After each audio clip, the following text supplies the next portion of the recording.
The military forces of Ukraine completely overwhelmed. The entire NATO backed army. Military exercises in Estonia ended in complete fiasco for the soldiers of the North Atlantic Alliance. NATO saw the future and turned out to be unprepared. Recent warfare simulations using drones clearly demonstrate just how much more the alliance urgently needs to accomplish to absorb and implement critical lessons from the ongoing war in Ukraine.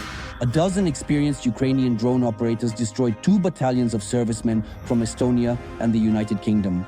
The Ukrainian Defense Forces demonstrated the capabilities of unmanned systems forces as a separate branch of the military. What is the advantage of the Ukrainian armed forces over, on paper, the world's strongest armies? Why is NATO unprepared for modern warfare? All of this and much more is coming up right now in Arsenal. As reported by the Wall Street Journal in the spring of 2025, during the joint military exercises of the Ukrainian Armed Forces and the North Atlantic Alliance, EJE 2025, in Estonia, a Ukrainian team of 10 fighters acting as the opposing force simulated the destruction of 17 armored vehicles and 30 strikes on other NATO military targets in just half a day. These exercises clearly demonstrated that the Ukrainian side is truly at the forefront when it comes to implementing innovative and advanced combat systems. We're talking about the use of reconnaissance drones, the remote mining of roads, and, accordingly, the effective use of FPV drones. That impressive drone wall, which Western countries are now trying to copy, both its ground-based and aerial components. For the exercises, an overloaded battlefield was designed to create maximum stress for the servicemen. In such conditions, the soldiers' ability to adapt was tested. The result turned out to be extremely disappointing. And this is even when taking into account the fact that the Ukrainian fighters were actively operating with a mere 30 drones over an area of less than 10 square kilometers, which is only about half of the typical density of UAV use observed on the actual Ukrainian front. The cycle of improving unmanned technologies takes approximately several weeks to complete. Let's see. Just imagine how many cycles have passed since those training exercises. The actions of the Ukrainian armed forces had devastating consequences for NATO. And let's be honest, this wasn't a real battlefield, but just a training ground. If these exercises ended in disaster, actual combat would have ended even worse than this. Ukraine's military triumph showed Western armies are unprepared for the realities of modern warfare. Logic, knowledge, and combat readiness of the alliance are on par with the Russian army in February 2022. In fact, what we're talking about is that the servicemen of NATO countries are repeating the same mistakes as the soldiers of the occupying country's army. These are what are commonly referred to as mechanized columns that try to penetrate and breach the enemy's defensive line, without properly considering or accounting for the significant and overwhelming tactical advantage in FPV drones and bomber drones. Globally, the main mistake of Western armies is underestimating drones on the battlefield. In 4 years of war, the Ukrainian armed forces have learned to use drones to carry out a wide range of tasks. Russia relies on numbers and mass. The West, in the old-fashioned way, counts on heavy and technologically advanced armored vehicles. Meanwhile, Ukrainian fighters make use of camouflage and the mobility of drone operators. We completed various missions to engage and eliminate enemy forces, strategically placed mines along logistical routes, and ensured the delivery of essential supplies for friendly units. The enemy was detected by the aerial reconnaissance crew using the Vector system. The Ukrainian team successfully crushed the enemy assault groups, who were found to be unprepared for the massive strikes by UAV systems.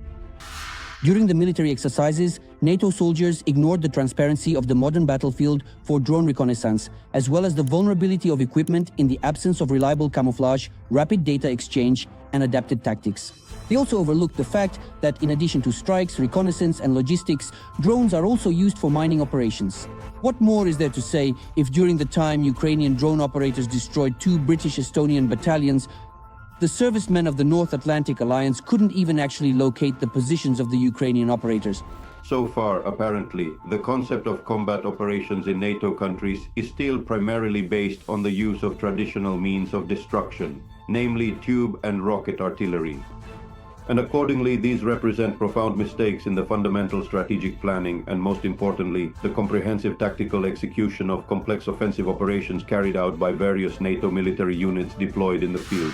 In addition to debunking the myth of NATO's army being invincible and highly combat-ready, the Ukrainian armed forces have trampled all existing global army rankings.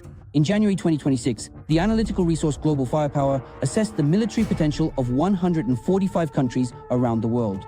The Ukrainian armed forces ranked only 20th in the rating. The occupier's army, which Ukrainians have been resisting on equal terms for the fourth year now, is ranked 10 times higher. Second place, behind only the United States and ahead of China. But what's most interesting is that the United Kingdom, whose battalions were picked off like nuts by Ukrainian drone operators during exercises, is 12 positions higher than Ukraine.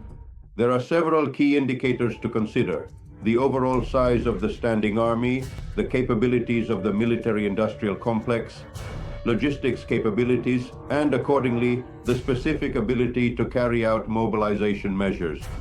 In other words, there are a number of indicators that have no practical relevance to the actual combat training of units in any given army.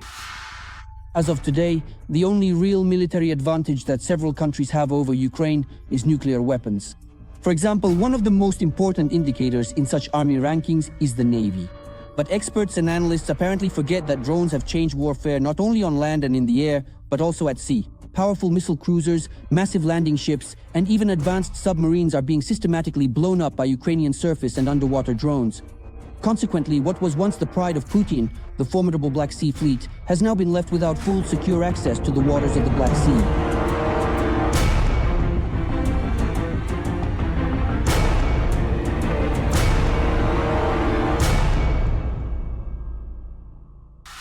In February 2022, flexibility, the ability to adapt, and creative thinking became the foundation of the Ukrainian armed forces' successful actions. Military exercises in Estonia demonstrated that 4 years of war in Ukraine have taught European armies almost nothing. Valuable lessons are not simply learned in an automatic fashion, rather they are truly learned only when you develop new concepts, change doctrine, revise training, requirements for armaments, and even organizational personnel policies. As they say in Ukraine, either you change or you die. We in the EU must also adopt this mantra.